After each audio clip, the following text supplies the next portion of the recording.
इसके लिए मैं बिल्कुल भी लायक नहीं हूँ, क्योंकि गुरु महाराज के शिष्यों में सबसे छोटा हूँ मैं। तो बहुत अनेक सीनियर भक्त हैं, वरिष्ठ भक्त हैं, जो गुरु महाराज के वास्तविक मूड को जानते हैं, उनके भाव को जानते हैं। तो वो लोग से सुनना और श्रेयस्कर है। और ये जो आज मैं जो कुछ बोल रहा हूँ, आप लोगों की कृपा से मेरे खुद के लिए बोल रहा हूँ, जिससे मैं गुरु महाराज का स्मरण कर पाऊँ, जो भी अपने छोटी दृष्टि से देख पाया, समझ पाया। गुरु महाराज का भुवनेश्वर भक्तों के लिए बहुत विशेष प्रेम है। हमेशा गुरु महाराज बहुत जगह बोलते भी थे कि भुवनेश्वर इज माय रिस्पॉन्सिबिलिटी। जब मुझे याद है, कलकत्ता में एक दिन अमृतेश प्रभु मिलने के लिए आए थे गुरु महाराज से, और गुरु महाराज ने उनको बोला था कि आप भुवनेश्वर जाओ, भुवनेश्वर में चाहता हूँ उड़ीसा में प्रचार हो। इसी तरह अनेक भक्त उज्जैन से भी गए, तो गुरु महाराज बहुत प्राउड फील करते थे कि इतना कुछ भुवनेश्वर में हो रहा है, इतने भक्त बन रहे हैं, इतना कुछ प्रचार कार्य आगे बढ़ रहा है। तो हम लोग बहुत ही भाग्यवान हैं, जो प्रभुपाद के इतने घनिष्ठ एक उनके पर्सनल एसोसिएट का हमको संग मिला, और हम उनकी सेवा कर पा रहे हैं। तो ये बहुत ही भाग्य की बात है। उनका पूरा जीवन शिल प्रभुपाद के चरणों में, शिल प्रभुपाद की सेवा में बीता, और अभी भी जहाँ कहीं भी वो हैं, प्रभुपाद की सेवा में ही हैं निश्चय ही। जैसे कि एक बार गुरु महाराज खुद बता रहे थे कि प्रभुपाद से एक बार किसी ने पूछा कि आपके सेक्रेटरीज को आप कैसे सिलेक्ट करते हैं, तो प्रभुपाद ने गुरु महाराज को बताया कि वास्तव में जब भी कोई एक आध्यात्मिक पर्सनैलिटी आती है, कोई व्यक्ति विशेष जो आध्यात्मिक कार्य के लिए आते हैं इस दुनिया में, वो अकेले नहीं आते हैं। वो अपने साथ अपने सहकर्मियों को लेके आते हैं, जिससे वो अपने मिशन को पूरा कर पाए। तो उसी तरह प्रभुपाद ने एक इंडिकेशन दे दिया कि प्रभुपाद जब आए तो अपने साथ अपने एसोसिएट्स को लेकर के आए। और क्योंकि गुरु महाराज ने इतने आंतरिक भाव से, इतने निकट से प्रभुपाद की सेवा की है, तो निश्चय ही गुरु महाराज प्रभुपाद के एक नित्य संगी हैं। और इसीलिए उनको प्रभुपाद गत प्राण बोल करके हम लोग प्रणाम करते हैं, जिनका प्राण है प्रभुपाद के अंदर। तो उस तरह का व्यक्तित्व हमने देखा, हम लोग बहुत भाग्यशाली हैं। कई बार इस तरह डिस्कशन होते हैं जहाँ हम लोग उतना नहीं सोच पाते हैं प्रभुपाद के विषय में। गुरु महाराज उन चीजों के लिए बहुत ही ज्यादा सेंसिटिव थे। जैसे एक बार एक जीवीसी मीटिंग में एक मैनेजर शेड्यूल बना रहे थे, तो उस दिन बहुत ही हेक्टिक शेड्यूल था, डेली हेक्टिक शेड्यूल हो रहा था प्राय। तो उन्होंने ऐसा प्रस्ताव रखा कि अरे, प्रभुपाद की गुरु पूजा तो हम मंदिर में रोज करते ही हैं, तो प्रभुपाद की गुरु पूजा हम छोड़ देंगे जीवीसी मीटिंग के पहले, क्योंकि प्रभुपाद गुरु पूजा तो मंदिर में होती है, तो हम डायरेक्ट मीटिंग करेंगे। तो गुरु महाराज बहुत ही ज्यादा उसके अगेंस्ट बोले। गुरु महाराज बोले नहीं, वास्तव में हमको जो भी क्षमता मिल रही है, हमको जो भी शक्ति मिल रही है इस्कॉन को आगे बढ़ाने के लिए, सेवा करने के लिए, वो प्रभुपाद से मिल रही है। तो भले आप मीटिंग कम कर दो, लेकिन प्रभुपाद की गुरु पूजा कम नहीं होना चाहिए। उस तरह प्रभुपाद के प्रति गुरु महाराज का प्रेम है। इवन यहाँ उज्जैन में भी अभी लॉकडाउन के टाइम में जब गुरु महाराज गुरु पूजा में आते थे, तो कई बार कुछ डिवोटीज लेट आते हैं, या पुजारी ऑल्टर से निकल के बाहर आते हैं, तो उनको आते आते टाइम लग जाता है, दर्शनार्थी पूरी हो जाती है, गुरु पूजा शुरू हो जाती है। तो उस टाइम पे गुरु महाराज देखते थे कि कई भक्त ऑल्टर के सामने खड़े हैं। तो जैसे ही देखते थे तो गुरु महाराज थोड़ा नाराज हो जाते थे। गुरु महाराज बोलते थे कि नहीं, प्रभुपाद की गुरु पूजा चल रही है, आपको प्रभुपाद की साइड देखना चाहिए, भगवान का दर्शन आप बाद में कर सकते हैं। ये आचार्य निष्ठा है। गुरु महाराज के प्रभुपाद के प्रति जो प्रेम है, उसका प्रकाश अलग अलग रूप से होता है।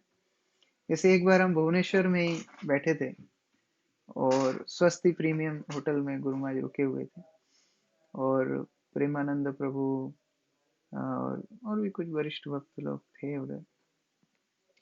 तो गुरु महाराज ने प्रसाद लिया, थोड़ा सा प्रसाद, और उसके बाद में गुरु महाराज बहुत मतलब एक अच्छे मूड में थे, तो अपनी पुरानी बातें बताने लगे कि कैसे वो बचपन में बहुत शरारती थे, और वो कंपेयर कर रहे थे कि आज का जीवन कितना आर्टिफिशियल हो गया है। और पहले गुरु महाराज बता रहे थे कि वो बच्चों के साथ जाते थे, तो वो देखते थे कि उनके दोस्त लोग अमरूद तोड़ रहे हैं, अलग अलग बाग से कोई कोई फल तोड़ के खा रहे हैं। तो एक दिन गुरु महाराज ने भी सोचा कि हम भी अमरूद तोड़ेंगे। तो गुरु महाराज एक घर में गए और अमरूद तोड़ रहे थे, तो उनको रंगे हाथों पकड़ लिया। और जब वो जो उधर की मालकिन थी वो लेके आई सामने, तो सब लोग देख के हंसने लगे कि अरे इतना सुंदर, इतना सौम्य बालक, और ये अमरूद चुराने के लिए आया है। तो उनको बिल्कुल गुरु महाराज बोल रहे थे कि देव, उनको ऐसा लगा कि जैसे कृष्ण आ गए उनके घर में। तो इतना सौम्य स्वभाव, इस तरह गुरु महाराज अलग अलग कहानी बता रहे थे। और उसी टाइम पे क्या हुआ कि वो स्वस्ति प्रीमियम होटल के सामने से एक शादी की बारात जा रही थी। तो बारात जा रही थी, तो इंडिया में तो सब जानते हैं कितना साउंड होता है। तो गुरु महाराज बात कर रहे थे लेकिन हम सुन नहीं पा रहे थे। तो गुरु महाराज उस समय बोलते हैं कि देखो, हम और आप भी इसी तरीके से इंद्रिय तृप्ति कर रहे होते, लेकिन आज प्रभुपाद की कृपा से हम लोग बच गए। तो कोई भी मौका मिले, मतलब गुरु महाराज को छोटी सी छोटी बात में प्रभुपाद को कैसे ग्लोरीफाई करना है, प्रभुपाद को कैसे स्मरण करना है, प्रभुपाद के प्रति कैसे अपना आभार, अपनी कृतज्ञता को व्यक्त करना है, इसके गुरु महाराज कभी भी कोई मौका छोड़ते नहीं थे। जैसे गुरु महाराज हम सभी जानते हैं अभय चरण, गुरु महाराज ने बस एक किताब पढ़ी कि 20th सेंचुरी में 100 प्रमुख लोग कौन है, फेमस लोग कौन है, उसमें प्रभुपाद का नाम नहीं देखा। तो गुरु महाराज ने प्रभुपाद के ऊपर पूरा एक एपिसोड, 108 एपिसोड्स का सीरियल बना दिया अभय चरण। तो उस तरह गुरु महाराज की निष्ठा प्रभुपाद के प्रति है। और वो हमेशा सोचते थे कैसे इस्कॉन के भक्त प्रभुपाद को ज्यादा से ज्यादा केंद्र में रखें, प्रभुपाद के प्रति ज्यादा शरणागत हो। जैसे जब अभी लॉकडाउन के टाइम में गुरु महाराज जब उज्जैन में थे, तो उन्होंने सभी भक्तों को बुलाया मैनेजमेंट के, और उनको बोला कि मैं सोच रहा हूँ कि मैं अपना प्रणाम मंत्र बंद कर दूं। मैं सोच रहा हूँ कि मैं अपने शिष्य को बोलूं कि मेरा प्रणाम मंत्र जप करने की जरूरत नहीं है, आप लोग प्रभुपाद का प्रणाम मंत्र जप कीजिए। तो बहुत वाद विवाद हुआ। गुरु महाराज को बोला नहीं, गुरु महाराज डीटी वर्शिप के लिए यूज होता है, इसमें यूज होता है, उसमें यूज होता है। तो बाद में गुरु महाराज ने हाँ बोल दिया, लेकिन गुरु महाराज बोलते हैं कि मैं चाहता हूँ कि प्रभुपाद हमारे जीवन का केंद्र हो। बाद में इतने हजारों लाखों गुरु हो जाएंगे, अलग अलग लोग अलग लोगों के प्रति श्रद्धा रखेंगे, तो हमारा मूवमेंट बिखर जाएगा। हमारे मुख्य गुरु हैं प्रभुपाद, और इसीलिए गुरु महाराज ने अपनी व्यास पूजा भी प्रभुपाद मेमोरियल फेस्टिवल के नाम से डिक्लेयर कर दी कि हम प्रभुपाद को ग्लोरीफाई करें उनकी व्यास पूजा के दिन। तो इस तरह गुरु महाराज हमेशा प्रभुपाद का स्मरण, उनके लिए कुछ भी हम करते थे तो प्रभुपाद का स्मरण। जैसे एक न्यूयॉर्क में एक बार हम एक माता जी घर में गए थे, वहां रुके थे कुछ दिन। तो बहुत बड़ी फीस्ट बनाई, वो माता जी भी थी, श्रीपति प्रभु जो गुरु महाराज के पुराने कुक हैं वो भी आए थे, बहुत बड़ी फीस्ट बनाई। तो गुरु महाराज जब प्रसाद लेने बैठे, तो प्रसाद को देखने लगे। तो सब लोग कंफ्यूज हो गए कि अरे क्या कुछ ठीक नहीं है, क्या कुछ इधर उधर हो गया, क्या गड़बड़ हो गई। ये तो टेंशन हमेशा रहती है, जब गुरु महाराज को जिनने भी सेवा की वो जानते हैं कितनी टेंशन रहती है। सब डर गए थे। फिर गुरु महाराज बोलते हैं कि मैं जब प्रभुपाद को कुकिंग करता था, तो मैं 2-3 आइटम ही बनाता था, और आज देखो प्रभुपाद मेरे लिए कितना कुछ आयोजन कर रहे हैं। तो उनका मतलब चेतना, उनकी चेतना हमेशा ये थी कि कैसे प्रभुपाद को कैसे खुश करना है। और इसीलिए उनका एक जो लास्ट प्रोजेक्ट था, गुरु महाराज के बहुत सारे प्रोजेक्ट थे, उनमें से एक था कि वो प्रभुपाद के ऊपर एक विशेष किताब लिखना चाहते थे। प्रभुपाद फाउंडर आचार्य किताब ऑलरेडी है, लेकिन गुरु महाराज चाहते थे कि वो इस तरह लिखें, सरल शब्दों में, फोटोज के साथ, कि एक नया भक्त भी उसको आसानी से समझ सके कि प्रभुपाद का हमारे जीवन में क्या क्या हमारे जीवन में क्या रोल है। तो एक बार उसी तरीके से गुरु महाराज डिक्टेशन दे रहे थे, और उन्होंने सोचा कि हम इसके ऊपर एक वीडियो बनाएंगे। ये अभी की बात है, लॉकडाउन के टाइम। तो गुरु महाराज ने एक माता जी को फोन लगाया जो वीडियो बनाने में एक्सपर्ट थी, प्रभुपाद की शिष्या हैं। उनको गुरु महाराज समझा रहे थे, और इतना डिटेल में समझाने लगे गुरु महाराज कि गुरु महाराज को समय का मतलब बोध ही नहीं रहा। कम से कम 1.5 घंटा निकल गया। गुरु महाराज समझाते जा रहे थे कैसे प्रभुपाद की पोजीशन हमारे जीवन में इम्पोर्टेंट है, और मैं मूर्ख जैसा सामने बैठ के सो रहा था। तो गुरु महाराज ने देखा, तो गुरु महाराज ने घंटी बजाई। घंटी, मैं सामने ही था, लेकिन गुरु महाराज ने बेल बजाई, तो बेल की आवाज से मैं उठ गया। गुरु महाराज बोलते हैं कि जाओ जाके रेस्ट करो। फिर बाद में शाम को गुरु महाराज बोलते हैं देखो ये मेरे लिए बहुत इंपॉर्टेंट है कि मैं इस प्रोजेक्ट को करूं, क्योंकि मैं चाहता हूं कि कैसे डिवोटीज ज्यादा से ज्यादा प्रभुपाद के ऊपर शरणागत हो। और शाम के समय गुरु महाराज कुछ भक्तों के साथ बैठ के ऐसे ही याद कर रहे थे। गुरु महाराज बोल रहे थे कि देखो प्रभुपाद ने कितनी कृपा की कि मुझे अपने पास आने दिया, इतने निकट से मुझे सेवा करने दी। गुरु महाराज बोल रहे थे कि 3 लोग हम प्रभुपाद के बहुत निकट थे, उपेंद्र प्रभु, तमाल कृष्ण महाराज और मैं। तो अभी उपेंद्र प्रभु नहीं है, तमाल कृष्ण महाराज नहीं है, मैं अकेला ही हूँ।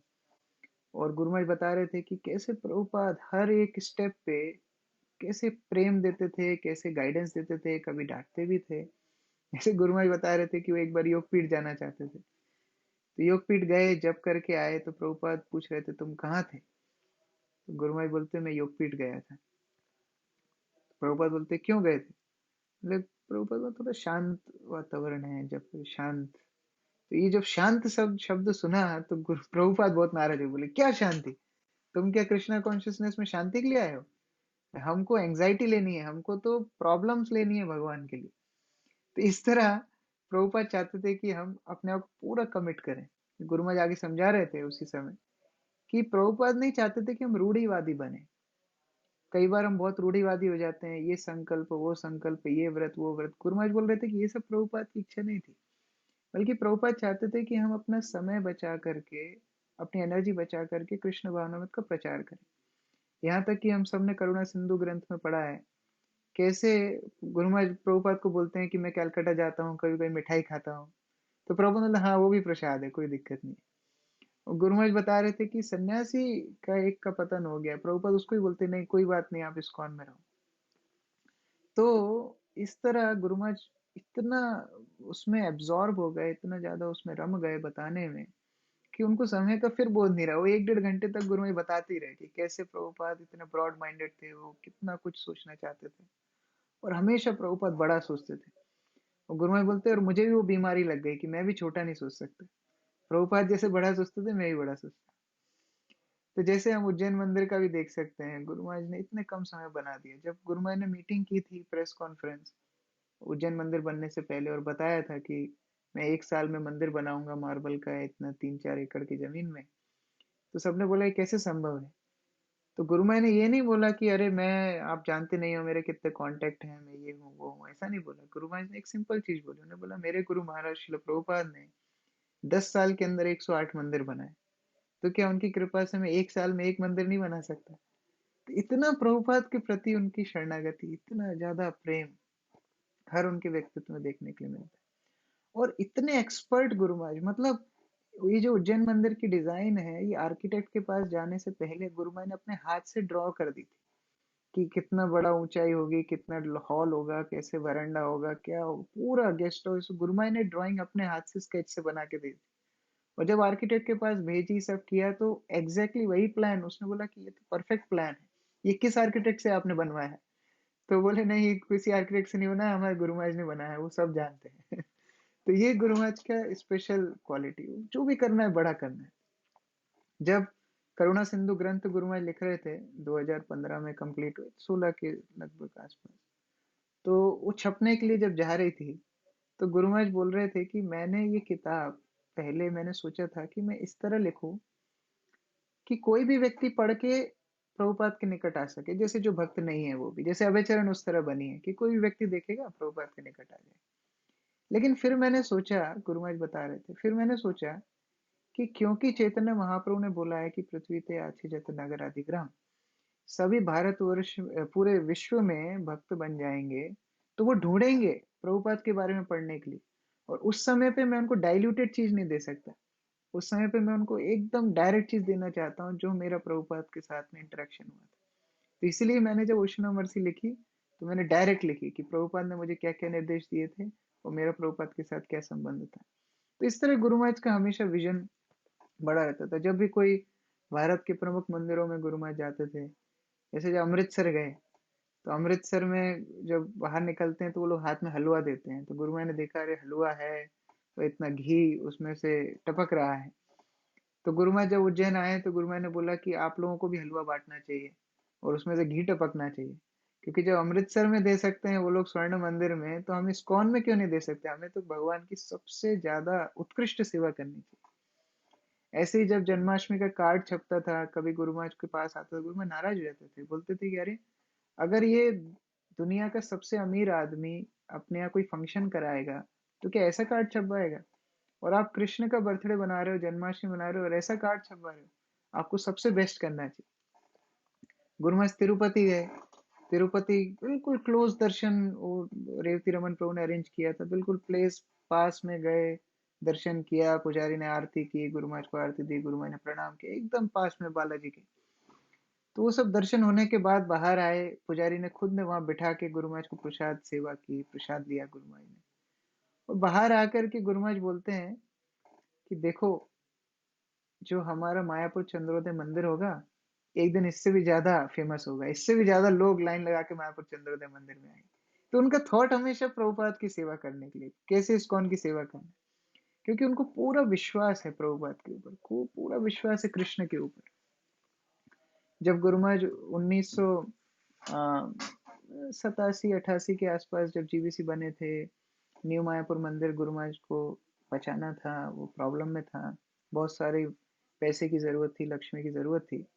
तो गुरु महाराज ने एक लेटर लिखा वहां के भक्तों को, उस समय गुरु महाराज न्यू मायापुर में नहीं थे, तो कहीं और से एक लेटर लिखा। उन्होंने बोला कि मुझे एक बहुत ही करोड़पति, अरबपति, खरबपति व्यक्ति मिल गया है जो पूरा पैसा चुका देगा और आप चिंता मत करो।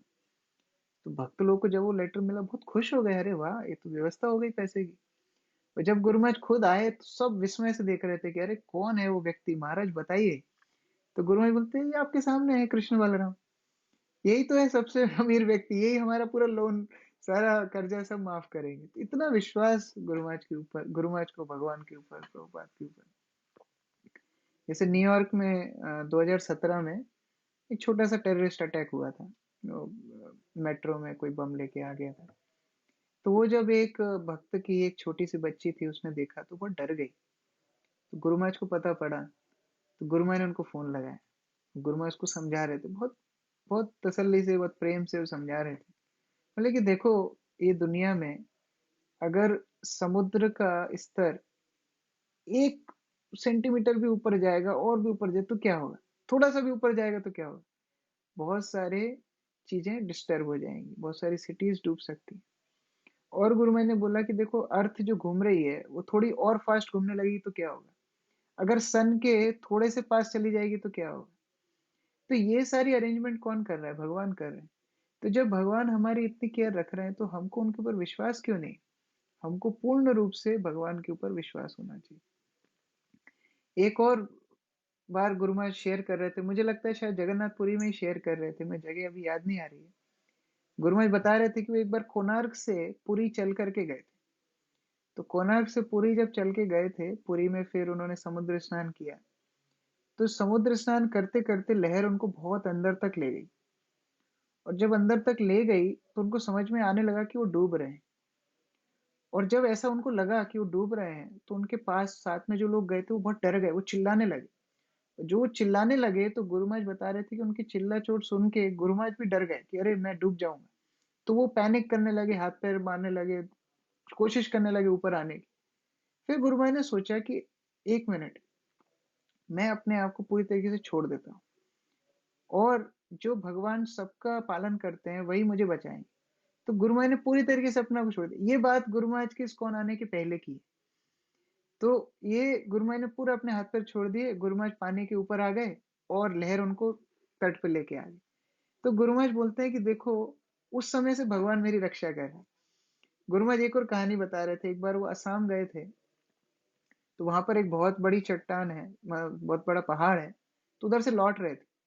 और जब लौट रहे थे तो गाड़ी से रात के समय था, और लौटते लौटते लौटते लौटते पूरा नीचे आए। नीचे आने के बाद उन्होंने देखा कि ड्राइवर ठीक से गाड़ी नहीं चला रहा है, मतलब नीचे उतर गए थे पहाड़ से। तो गुरु महाराज ने उसको हाथ लगाया, तो वो एकदम जाग गया। तो उसने बोला, अरे महाराज, मैं तो पूरे रास्ते सो रहा था ऊपर से, पहाड़ से, मैं नहीं जानता कि पहाड़ से मैं नीचे कैसे उतार के लेके आ गया, कहीं भी गिराया नहीं, पूरा पहाड़ के नीचे आके। तो गुरु महाराज बोलते, देखो भगवान हमारी कैसे रक्षा कर रहे हैं। तो इस तरह गुरु महाराज हमेशा ये सोचते थे कैसे भगवान रक्षा कर रहे हैं, कैसे प्रभुपाद रक्षा कर रहे हैं। ये शास्त्र चक्षु होता है। शास्त्र चक्षु सदगुरु के पास में होता है। जैसे कुछ दिन पहले उज्जैन में गुरु महाराज ऐसे ही कमरे के पीछे से देख रहे थे, एक गार्डन है, तो गवर्नमेंट का गार्डन है, उधर देख रहे थे, उधर एक पौधा लगा था। तो गुरु महाराज ने बुलाया और बोले, तुमको पता है ये क्या है? इसको ये लोग बोलते हैं पारिजात। अब देखो, इस तरह पारिजात अगर फूल होता तो क्या भगवान कृष्ण इंद्र से लड़के लाते क्या? बोले इन लोग को इतना भी नहीं पता कि पारिजात क्या होता है। तो ये छोटी छोटी चीज, लेकिन देख के गुरु महाराज को इतना रियलाइजेशन। एक बार गुरु महाराज दुबई में थे, तो गुरु महाराज का बैग आने में लेट हो गया। वो मिसप्लेस हो गया, कहीं और चला गया दूसरे फ्लाइट में। तो उसको आने में बहुत टाइम लगा, एक दिन बाद बैग आया। तो गुरु महाराज जब घर पे आए, बैग तो था नहीं, कुछ था नहीं, गुरु महाराज बताने लगे, देखो एक बैग चले जाने से हमें कितनी आसक्ति हो जाती है, और जब हमारा अंत समय आएगा, मृत्यु का समय आएगा, तो हम कैसे सब कुछ छोड़ पाएंगे। बोले 1977 में वृंदावन में मेरी एक गुरु भाई थे, गुरु बहन थी, उनका बच्चा था, उसने क्यूनिन की गोली खा ली थी, वो मर गए थे। और मैं देख रहा था कि माँ के ऊपर जरा भी शोक नहीं था, माँ के अंदर बिल्कुल भी चेहरे पे शोक नहीं दिख रहा था। तो ये कब होता है? जब हमारी आसक्ति नहीं होती। इतना आसान नहीं है। तो गुरु महाराज बोलते हैं, हमारा एक बैग चला जाता है तो हमें इतनी टेंशन हो जाती है। किसी माँ का एक बच्चा चला गया, उसको अगर उसके प्रति दुख नहीं हो रहा, शोक नहीं हो रहा, मतलब वो कितना कृष्ण भावनामृत में तल्लीन हो। गुरु महाराज बता रहे थे कि ये हमारा स्वभाव होना चाहिए, क्योंकि मृत्यु के समय हमको सब कुछ छोड़ना है। गुरु महाराज बोले कि अगर हम बैग के प्रति आसक्त हैं, तो अपना शरीर कैसे छोड़ेंगे जिसको हम सबसे ज्यादा प्रेम करते हैं। तो उस तरह गुरु महाराज हमेशा शास्त्र चक्षु से चीज देखते थे। गुरु महाराज बोलते थे कि देखो, ये जो आत्मा है, आत्मा के अंदर सब कुछ सही करने की शक्ति है, सारी बीमारी शक्ति सही करने की शक्ति है। आत्मा जब देह को छोड़ती है, जब उसको लगता है कि ये बिल्कुल बेकार हो गया। और गुरु महाराज बार बार याद भी दिलाते थे कि ये this body is a perfect instrument to receive pain. जैसे एक बार मेरे पैर में इनग्रोइंग नेल हो गया था, तो नाखून उखाड़ना पड़ा। तो पूरा नाखून अंगूठे का उखाड़ा था। तो मैं बेड रेस्ट पे था, तो गुरु महाराज फोन करते थे, वो पूछते थे कि कैसा लग रहा है। तो बोलता था, गुरु महाराज अच्छा लग रहा है। तो गुरु महाराज बोलते थे, देखो यही प्रॉब्लम है, हमको पेन हो रहा है फिर भी हमको भौतिक संसार में अच्छा लग रहा है। गुरु महाराज बोलते थे कि जिस दिन हम समझ जाएंगे कि यहाँ पर हमेशा पेन ही मिलेगा, उस दिन हमको अच्छा नहीं लगेगा। तो गुरु महाराज हमेशा ये चाहते थे, कैसे उनके शिष्य, कैसे उनसे जुड़े हुए भक्त हैं, वो कैसे आध्यात्मिक रूप से बढ़े। ऐसा नहीं कि वो छोटा सोचे। जैसे कोई शास्त्र में भी कभी कोई बात आती थी, अगर कोई शिष्य आंसर देता था, गुरु महाराज बहुत खुश हो जाते थे। जैसे गुरु महाराज एक बार कलकत्ता में एक तकिया मंगाना चाहते थे, बालिश। तो गुरु महाराज बता रहे थे कि सिमुल तुला का अच्छा बालिश होता है। तो गुरु महाराज बता रहे थे, फिर एक सिमुल तुला होता है, कपस तुला होता है, इस तरह अलग अलग समझा रहे थे। तो एक भक्त ने बताया कि हाँ गुरु महाराज, सिमुल मतलब तो वो चैतन्य महाप्रभु को जिस तरह भाव आता था, उस तरह उपमा चैतन्य महाप्रभु, चैतन्य चरितामृत में दी है। तो गुरु महाराज इतना खुश हो गए, उनका उनका मुख एकदम ब्राइट हो गया, उनकी आंखें एकदम खुश, बोले इतना खुश हो गए कि वाह, मतलब ये भक्त चैतन्य चरितामृत पढ़ता है। तो इस तरह शिष्यों के लिए गुरु महाराज को बहुत, भक्तों के लिए बहुत ज्यादा फोकस था कि ये लोग आध्यात्मिक रूप से बहुत दृढ़वान रहे। ऐसे ही मायापुर में एक बार गुरु महाराज अपने जो सर्वेंट हैं बानीनाथ प्रभु, विष्णु जन प्रभु, उनको पूछ रहे थे कि तुम्हारी उम्र कितनी हो गई। तो बानीनाथ प्रभु ने बताया कि गुरु महाराज मेरी उम्र 40 हो गई। तो मन में ऐसा आता है ना कभी, अरे हम तो 40 वर्ष के हो गए अभी, गुरु महाराज को बता, गुरु महाराज खुश होंगे। गुरु महाराज बोले कि अभी कुछ नहीं हुआ है, अभी 10-20 साल और रुको, नहीं तो माया तुमको अभी भी पकड़ सकती है। 40 में मतलब कुछ इतना खुश मत हो, 40 के हो गए तो तुम ब्रह्मचारी रहोगे। गुरु महाराज बोले अभी भी माया पकड़ सकती है, 10-20 साल अभी भी केयरफुल रहो। तो गुरु महाराज ऐसे हमेशा शिष्य को ट्रेनिंग देते रहते। वैसे एक बार चेन्नई में गुरु महाराज गए थे जयपताका महाराज को मिलने। तो उस समय पर कोई और सर्वेंट नहीं था। तो मैं गया था और मुझे मसाज देना नहीं आता था। तो गुरु महाराज ने बोला मसाज देने के लिए, तो मैं प्रयास कर रहा था, लेकिन मैं दे नहीं पा रहा था ठीक से। तो फिर गुरु महाराज खुद बता रहे थे कि अरे, तुमने घर में कभी आटा लगाया है? तो मैं कहा, गुरु महाराज आटा तो लगाया है। बोले उस तरह मेरे पीठ में करो। तो मैं पीठ में किया, उसके बाद फिर मैं हाथ धोया। तो गुरु महाराज बोले तुमने कभी कपड़े धो के पानी निचोड़ा है? तो हाँ गुरु महाराज। बोले उस तरह हाथ में कर। तो इस तरह मतलब जो परफेक्ट टीचर कैसे समझाते, छोटी छोटी चीजें हैं, लेकिन गुरु महाराज हमेशा ये एक्सपेक्ट करते थे कि हम हर चीज में परफेक्ट रहें, स्पेशली वैष्णव एटिकेट। जैसे एक बार एक घर में हम लोग रुके थे पुणे में। परशुराम प्रभु घर में। उस समय मैं गुरु महाराज का सर्वेंट नहीं था, ऐसी सेवा करने के लिए आया था। तो एक भक्त से मैंने कुछ सब्जी मंगाई थी और गुरु महाराज एकदम मेन हॉल में बैठे थे, तो वो भक्त अंदर आने में डर रहे थे, तो उन्होंने मुझे फोन लगाया बाहर से कि प्रभु जी मैं सब्जी लेके आ गया हूँ, आप बाहर आके ले लीजिए। तो मैं जब बाहर जा रहा था तो मेरा ध्यान नहीं गया, एक भक्त भगवान को प्रणाम कर रहे थे, दंडवत प्रणाम, मैं उनके और भगवान के बीच में से निकल गया। तो गुरु महाराज ने तुरंत बुलाया, बोले देखो वो भक्त, और उस समय गुरु महाराज बाकी कोई भक्तों से बात कर रहे थे, मतलब ऐसा उनका ध्यान कहीं और था। लेकिन जैसे ही उन्होंने देखा कि मैं निकल रहा हूँ और वो भक्त प्रणाम कर रहा है भगवान को, कई बार मंदिर में ऐसा हो जाता है, भक्त प्रणाम कर रहे हैं भगवान को, हम बीच में से निकल जाते हैं, प्रभुपाद को कोई प्रणाम कर बीच में से निकल जाते हैं। तो मैं जब बीच में से निकला, गुरु में तुरंत होकर, नहीं देखो वो भक्त भगवान को प्रणाम कर रहा है, तुम उनके और बीच में आकर के एक डिस्टरबेंस क्रिएट कर रहे हो, तो इस तरह वैष्णव एटिकेट नहीं होता है। तुमको अगर विनम्र हो तो तुमको ये सब देखना चाहिए। ऐसे ही जब उनके गुरु भाई आते थे, गुरु महाराज एकदम पर्टिकुलर वैष्णव एटिकेट के हिसाब से कैसे सर्विस होना है, कैसे प्रसाद सर्व होना है, जैसा सेटअप हमने गुरु महाराज के लिए किया है वैसे ही सेटअप सब गुरु भाइयों के लिए होना चाहिए, चाहे वो गृहस्थ हो, चाहे वो इस्कॉन में अभी नहीं हो, चाहे वो कोई भी हो। वो अगर प्रभुपाद से दीक्षित भक्त हैं, सब एक जैसा सेटअप होना चाहिए। और प्रभुपाद से दीक्षित ना भी कोई गेस्ट भी आया है तो गुरु महाराज के साथ में अगर बैठ के प्रसाद ले रहा है तो वैसे ही सब चौकी होना चाहिए, वैसे ही प्लेट होना चाहिए, वैसे ही सब कुछ सिस्टम होना चाहिए। तो इस तरह गुरु महाराज बहुत ज्यादा वैष्णव एटिकेट के लिए पर्टिकुलर थे। वो देखते थे कि भक्त लोगों को कभी अभिमान ना हो। जैसे एक बार 3-4 गुरु भाई गुरु महाराज के साथ प्रसाद ले रहे थे, भागवत आश्रय प्रभु, बुरीजन प्रभु, अलग अलग भक्त। तो हम सर्विस करने का प्रयास कर रहे थे, तो जनरली सीतानाथ प्रभु, इंद्रेश प्रभु से वरिष्ठ भक्त सेवा करते थे। तो उस दिन मैं भी चला गया, मैं सोचा मैं भी सेवा करूंगा। तो अभिमान था मन में, तो जाके मैं सेवा करने लगा। तो भगवत आश्रय प्रभु ने मुझसे बोला कि आप मुझे कर्ड दीजिए। अब भारत में हम कर्ड का मतलब समझते दही, लेकिन अमेरिका में कर्ड का मतलब होता है पनीर। अब मुझे तो मालूम नहीं, अब उस सब्जी में मैं क्या दही कहाँ से लाऊंगा, तो मैं उसका झोल जो है लिक्विड लिक्विड उनको देने लगा। तो और नाराज हो गए, अरे मैं आपसे कर्ड मांग रहा हूँ, आप मुझे ये दे रहे हो। तो गुरु महाराज बोले कि आप कर्ड दो। अब मुझे तो समझ में ही नहीं आ रहा। गुरु महाराज इतना नाराज हो गए, गुरु महाराज ने बोला वो उठाओ वो उठाओ, ऐसे दो वैसे दो, मतलब बाकी लोग जितने वहां थे सब प्रभुपाद के शिष्य, सब लोग बोला अरे महाराज उसको उसको करने दीजिए, वो गलती कर रहा है, कोई बात नहीं। महाराज बोलते नहीं, उनको वैष्णव को सेवा करना सीखना चाहिए, और अगर वैष्णव को सेवा करना उनको नहीं आता है तो पहले सीखना चाहिए और फिर करना चाहिए। और मैं इनको नहीं सिखाऊंगा तो कौन सिखाएगा। तो गुरु महाराज देखते थे कि अरे थोड़ा अभिमान हो रहा है तो तुरंत उसको ठीक करना है। जैसे एक बार, उस समय भी मैं स्टूडेंट ही था, गुरु महाराज का सर्वेंट नहीं था। तो गुरु महाराज ने एक बार मुझसे पूछा मेरे परिवार के बारे में, तो मैं बता रहा था कि मेरे माता पिता हैं, सिस्टर है।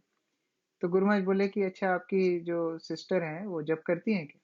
तो मेरे मुंह से निकल गया कि no Guru Maharaj, she is not much involve in ISKCON. तो जो इन्वॉल्व शब्द बोला मैंने, उसको गुरु महाराज ने पकड़ लिया। गुरु महाराज बोलते हैं how much you are involve. तो मुझसे पूछे तुम कितने इन्वॉल्व हो। तो फिर मैं कुछ नहीं बोल पाया, नहीं नहीं गुरु महाराज कुछ, मैं कुछ नहीं बोला, मैं शांति से बैठा रहा। तो उस तरह गुरु महाराज बहुत ही ज्यादा पर्टिकुलर है, क्योंकि गुरु का ये काम है शिष्य की अविद्या को तोड़ करके उनको उत्थान करना।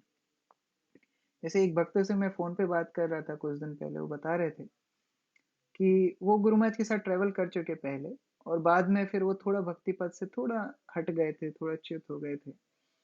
तो गुरु महाराज जब उस शहर में गए, उनके घर में गए, गुरु महाराज ने उनको बोला कि अगर तुम मेरे साथ में अभी दोबारा से नहीं आओगे और भक्ति नहीं करोगे तो तुम मुझे दोबारा नहीं देखोगे। तो भक्त वो डर गए कि अरे गुरु महाराज ऐसा क्यों बोल रहे हैं कि तुम मुझे दोबारा नहीं देखोगे। और वास्तव में उसके बाद से उन्होंने गुरु महाराज को देख नहीं पाए। उसके बाद गुरु महाराज इंडिया आ गए, उसके बाद गुरु महाराज फिर अमेरिका चले गए, उसके बाद अब प्रकट हो गए। तो वो भक्त बता रहे थे कि देखो गुरु महाराज ने मुझे लास्ट वार्निंग दी थी, मैंने उसको भी सीरियसली नहीं ली। और गुरु महाराज मुझे बोल के गए थे कि तुम मुझे अगली बार नहीं देखो। तो बहुत वो दुखी हो रहे थे, क्रंदन कर रहे थे, रो रहे थे। गुरु महाराज उस समय वेंटिलेटर पे थे। तो उनको गुरु महाराज का एक स्वप्न है। गुरु महाराज मायापुर में अपने व्यासासन पे बैठे हुए थे अपने रूम में, और वो भक्त आए उनके पास में, और गुरु महाराज ने उनको नाम से पुकारा, उनको बोला कि देखो मैंने तुमको लास्ट चांस दिया था, और अब भी मैं तुमको एक चांस दे रहा हूँ कि अभी भी तुम अपनी सारी बुरी आदतें छोड़ के पूर्ण रूप से अपने आप को प्रभुपाद की सेवा में लगा दो। इतना बोल के गुरु महाराज उनके सिर पे हाथ फेरने लगे। तो उनको बहुत ज़्यादा ऐसा लगा कि उनको वास्तव में गुरु महाराज का स्पर्श हुआ है। वो उठ कर के बहुत ज़्यादा ऐसा महसूस कर रहे थे कि गुरु महाराज के सानिध्य में ही थे। और उसके बाद जब 4 जुलाई की सुबह उनको एक और स्वप्न आया। उन्होंने देखा कि गुरु महाराज मायापुर के अपने वही क्वार्टर्स में व्यासासन पे उसी जगह पे बैठे हुए हैं और वहां से उठ करके वरांडा की तरफ जाते हैं और बहुत ठंड थी, बहुत ठंड थी। तो गुरु महाराज ने कुछ पहना नहीं था, तो ये भक्त गुरु महाराज की शॉल लेने के लिए गया। शॉल लेकर के जब आया तो वो देखता है कि एक स्वर्ण वर्ण का एक बालक आया है और गुरु महाराज ने उसकी ऐसी उंगली पकड़ी है और वो गुरु महाराज को लेकर के वरांडा से जा रहा है। तो वो देख करके वो भक्त इतना ज्यादा रोने लगा। और वो 4 की सुबह की बात है, वो 4 की शाम को गुरु महाराज का प्रकट हुआ। तो उस तरह गुरु महाराज का शिष्यों के प्रति इतना प्रेम है। बहुत सारे भक्तों को एक्सपीरियंस है कि जैसे उनके हृदय में बहुत कुछ चलता रहता है, बहुत डिस्टर्ब होते हैं, बहुत तकलीफें होती हैं। गुरु महाराज का एक बार नाम लेके पुकार लेते हैं, बस गायब। प्रॉब्लम फिर बोलने की जरूरत ही नहीं। एक बार गुरु महाराज बुला देंगे, बस गायब। क्योंकि गुरु महाराज अपनी रिस्पॉन्सिबिलिटी वो प्रेम के साथ जब बोलते थे तो वो टच करता था हार्ट को। जैसे एक बार एक प्रोजेक्ट में गुरु महाराज एक भक्त के ऊपर बहुत निर्भर थे। माता जी थी, बहुत निर्भर थे। और वो एक क्रिटिकल टाइम में वो माता जी ने ऐसा पत्र लिखा गुरु महाराज को कि वो उस प्रोजेक्ट को छोड़ के जाना चाहते। उस समय पे उनकी सबसे ज्यादा आवश्यकता थी उस प्रोजेक्ट में। तो उस समय पे उन्होंने निर्णय लिया कि मैं ये प्रोजेक्ट में नहीं रहूं। तो गुरु महाराज बहुत ज़्यादा कंसर्न थे, थोड़े दुखी भी थे कि अरे ऐसी ज़रूरत के टाइम पे वो जा रही हैं। लेकिन जब वो माताजी उनसे मिलने के लिए आई, तो गुरु महाराज ने उनको बोला कि आपकी फ्लाइट कब है? उन्होंने बोला रात में। गुरु बोलते नहीं नहीं, रात में आप अकेले मत जाओ। गुरु महाराज ने तत्काल उनकी दिन की फ्लाइट बुक की, पैसा खुद ने खर्च किया। उसके बाद गुरु महाराज बोलते हैं कि भले ही तुम जा रहे हो लेकिन मैं तुम्हारा गुरु हूँ और मैंने तुम्हारी रिस्पॉन्सिबिलिटी ली है। तो तुमको कभी भी कोई भी तकलीफ आए तो तुम मुझे बेझिझक होके बता देना और मैं I will do my best to help you. तो वैसा गुरु महाराज उनको बोल करके विदा करते। तो ये गुरु महाराज का कंसर्न था भक्तों के लिए। कोई भी हो, कोई भी प्रॉब्लम लेके आता था, गुरु महाराज उसको ना नहीं कर पाते। गुरु महाराज बोलते थे मेरी प्रॉब्लम ही यही है कि मैं ना शब्द सीखा ही नहीं। कोई बोलता है पैसा चाहिए, गुरु महाराज दे देते, खुद का अकाउंट खाली करके गुरु महाराज देते, ठीक है इसका ऑपरेशन कराना है, ये वक्त को ये जरूरत है, ये मिनिस्ट्री को ये जरूरत है, जीबीसी को ये जरूरत है। गुरु महाराज पूरी तरीके से भक्तों को मदद करते थे। गुरु महाराज बोलते भी थे कि मेरी ये प्रॉब्लम है कि मैं ना नहीं कर सकता हूँ, तो आप लोग मना कर दिया करो मेरे बिहाफ पे, लेकिन मेरे मेरे पास कोई आएगा तो मैं ना नहीं कर पाऊंगा। तो ये गुरु महाराज का प्रेम है भक्तों के लिए, उनके गुरु भाइयों के लिए विशेष प्रेम। मतलब कभी भी कोई भी गुरु भाई अगर गुरु महाराज को दिखता था कि उनको कोई परेशानी हो रही है, वो कोई स्ट्रगल कर रहे हैं, तो गुरु महाराज तुरंत उनको हेल्प भेज देते थे। और इतना ज्यादा प्रेम अपने गुरु भाइयों से रखते हैं। हमने बहुत सारी कथाएं सुनी है अलग अलग जगह पे, लेकिन उनकी अनुपस्थिति में भी वो प्रेम दर्शाते थे। जैसे एक बार भक्ति ब्रिंग गोविंद महाराज आए थे उज्जैन, तो 3-4 दिन रहे, कीर्तन मेला था। और महाराज जब जा रहे थे तो महाराज वॉशरूम गए, इतने में गुरु महाराज उनके रूम में आए। तो गुरु महाराज ने देखा कि महाराज के बैग गंदे हैं, क्योंकि ट्रैवलिंग में धूल लग जाती है, मिट्टी लग जाती है। तो गुरु महाराज ने जो वहां पर सर्वेंट था उसको बोला कि आप एक टॉवेल ले आओ ये बैग साफ करने के लिए। तो वो सर्वेंट कंफ्यूज था कहाँ जाना है। तो गुरु महाराज ने अपनी अलमारी में से एक टॉवेल लाने के लिए बोला कि आप मेरी टॉवेल लेके आओ। और अपनी टॉवेल से गुरु महाराज ने खुद ने उनके बैग साफ किए उनके आने के पहले। वो जब बाथरूम से बाहर आए तो सब साफ था एकदम। इतना गुरु महाराज का प्रेम, इतना ज्यादा अपने गुरु भाइयों के लिए उनका जो विनम्र भाव है, अपने आप को हमेशा छोटा समझते थे। गुरु महाराज बोलते थे कि मैं सबसे लास्ट में आया हूँ, इसलिए मेरे सारे गुरु भाई मेरे से वरिष्ठ हैं। तो उस तरह का भाव, उस तरह की विनम्रता गुरु महाराज दिखाते थे। ये साधु का लक्षण है। गुरु महाराज जब जगन्नाथपुरी दर्शन करने जाते थे तो जगन्नाथ का दर्शन हम सब लोग बहुत पास से करना चाहते हैं। हमेशा हमको लगता है कि अरे हम एकदम पास में, कई लोग तो वेदी पे भी चढ़ जाते हैं, जगन्नाथ को आलिंगन करना चाहते हैं। लेकिन गुरु महाराज ये प्रेफर करते थे, हमेशा प्रयास करते थे कि वो दूर से दर्शन करें। कभी पांडा उनको पास में ले जाता था, कभी सब दर्शन कर, वो बात अलग है। लेकिन कई बार जब हम जाते थे गुरु महाराज बोलते थे कि हम जगन्नाथ को देखने नहीं आए, हम इसलिए आए जिससे जगन्नाथ हमको देख सके, कि हम उनकी सेवा में। तो गुरु महाराज वही गरुड़ स्तंभ के थोड़े आगे जो डोनेशन के लिए एक बूथ बना है ना, मेन मंदिर में, वहां पर खड़े होके जगन्नाथ का दर्शन लेते थे। तो उस तरह गुरु महाराज विनम्र भाव से, उसके बाद बाहर निकल के परिक्रमा करते थे ताली बजा करके, हरे कृष्णा कीर्तन। उसके बाद जो चैतन्य महाप्रभु का एक मंदिर है आगे की साइड, उधर बैठ करके गुरु महाराज कीर्तन करते। ऐसे 2-3 बार मैं खुद भी उस समय प्रत्यक्ष रूप से देखा गुरु महाराज दूर से दर्शन करते थे परिक्रमा करके वहां। और फिर पंडा कोई प्रसाद लाके देता था तो गुरु महाराज प्रसाद, जगन्नाथ प्रसाद को बहुत प्रेम था, बहुत ही ज्यादा प्रेम। मतलब अभी बहुत लोगों का एक्सपीरियंस होगा, पुरी में 2-3 बार रिट्रीट हुई गुरु महाराज की। गुरु महाराज शाम को 5-6 बजे तक, जब तक प्रसाद नहीं आएगा, जब तक फास्टिंग करते थे कि प्रसाद आएगा, जगन्नाथ का प्रसाद। और गुरु महाराज बोलते भी थे कि जगन्नाथ प्रसाद जैसा प्रसाद और कहीं नहीं। तो एक भक्त है हमारे उज्जैन में ही है, वो पहले जगन्नाथपुरी गए, जगन्नाथ प्रसाद लिया, तो वो बता रहे थे कि मेरी भौतिक दृष्टि के हिसाब से, मेरी जड़ विद्या के हिसाब से, मैं उस प्रसाद को इतना अप्रिशिएट नहीं कर पाया। तो जब गुरुमा जी प्रवचन में बोल रहे थे कि जगन्नाथ प्रसाद जैसा कुछ भी नहीं है, तो वो भक्त सोच रहे थे कि अरे मैंने तो पहले लिया है जगन्नाथ प्रसाद, लेकिन हमारी तो फीस्ट और भी अच्छी होती है मंदिर में। तो ऐसा विचार उनके मन में आ रहा था भौतिक रूप से। तो लेकिन जब उनने गुरुमा से सुना, और जब गुरुमा जी ने खुद में बैठ के वहां प्रसाद ले रहे थे और उसी रो में बैठ के उन्होंने प्रसाद लिया, तो उनको रियलाइजेशन हुआ कि गुरुमा से सुनने के बाद जब उन्होंने प्रसाद लिया, तो वास्तव में उन्होंने अपने जीवन में उससे अच्छा प्रसाद कभी नहीं लिया।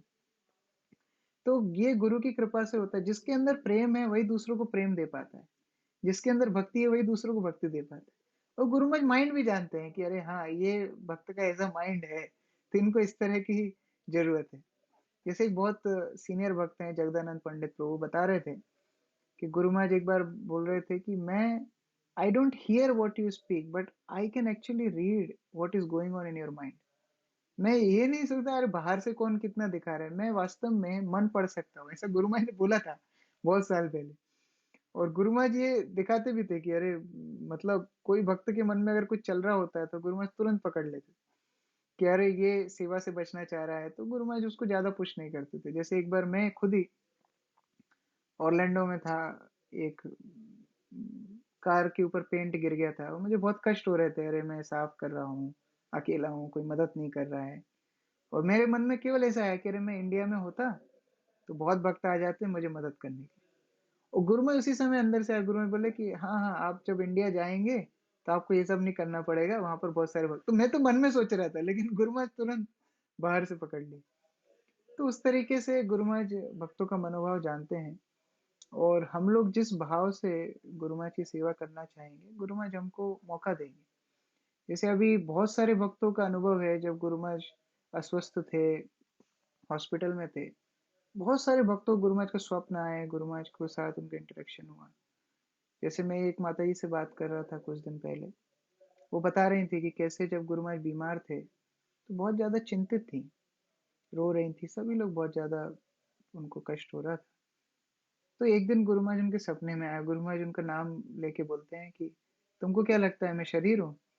मैं आत्मा हूँ। मुझे ये सब बीमारी से कोई फर्क नहीं पड़ता है, मैंने तुमको पूरे जीवन सिखाया कि मैं शरीर नहीं हूँ, मैं आत्मा हूँ, और तुम मेरे ऊपर ही ये सोच रहे हो कि मेरे शरीर को कष्ट हो रहा होगा। तो इस तरीके से गुरु महाराज उनको ड्रीम में आके के बोले। तो वो माता जी बहुत ज्यादा चिंतित तो थी, तो उन्होंने सोचा कि हम ज्योतिष के पास जाएंगे। तो वो एक ऐसे ज्योतिष के पास गई, वो माता जी मलेशिया से हैं। तो वो ऐसे ज्योतिष के पास गई जो मुस्लिम था, जिसको वैदिक संस्कृति से इस्कॉन के बारे में कुछ पता नहीं था। तो माता जी उसके पास गई, उसको बताया कि मेरे पिताजी बीमार हैं, उनका नाम ये है और वो इस स्थान पे हैं। और उन्होंने खुद का नाम भी दीक्षित नाम नहीं बताया, उन्होंने अपना कर्मी नाम बताया।